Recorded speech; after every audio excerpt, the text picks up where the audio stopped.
আসসালামু আলাইকুম প্রিয় ভাই ও বোনেরা, নবীজি সাল্লাল্লাহু আলাইহি ওয়াসাল্লাম বলেছেন, আফদালুল জিহাদি কালিমাতু আদলিন ইনদা সুলতানিন জাইর।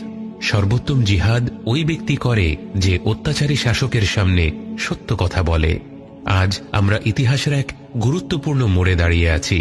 সারা দেশ জুড়ে তরুণ প্রজন্ম পথে নেমে গিয়েছে। তাদের উদ্দেশ্য একটি, প্রশাসনের কাছে একটি ন্যায্য দাবি তুলে ধরা। তাদের এই শান্তিপূর্ণ প্রতিবাদ কোনো রাজনৈতিক কর্মকাণ্ড নয়, কেবলমাত্র নাগরিক দায়িত্বের বহিঃপ্রকাশও নয়।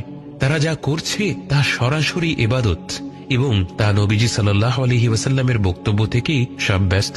তিনি সাল্লাল্লাহু আলাইহি ওয়াসাল্লাম বলেছেন, যে ব্যক্তি শাসকের সামনে কালিমাতু আদল তুলে ধরে, কালিমা অর্থাৎ কথা এবং আদল অর্থাৎ ন্যায্য, ন্যায়সঙ্গত অর্থাৎ হক কথা, এই হক কথা বলাকে তিনি শুধুমাত্র জিহাদ বলেননি, বরং আফদালুল জিহাদ অর্থাৎ সর্বোত্তম জিহাদ বলেছেন।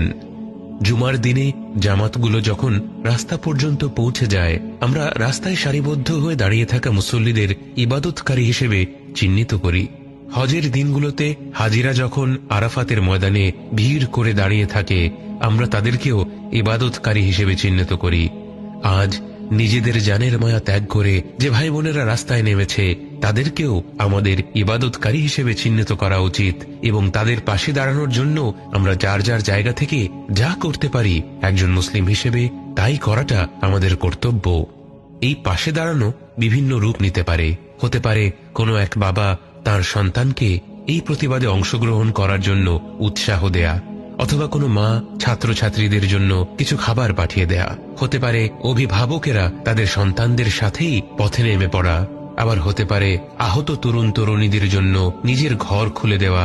ডাক্তার ভাই বোনেরা বাড়তি সময় ধরে আহত ভাই বোনদের চিকিৎসা করা।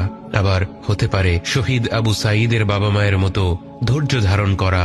এবং অবশ্যই প্রতিটি মুমিন ব্যক্তির দায়িত্ব গোটা সমাজের জন্য এবং বিশেষ করে রাস্তায় নেমে পড়া ভাই বোনদের জন্য আল্লাহর কাছে একনিষ্ঠভাবে দোয়া করা।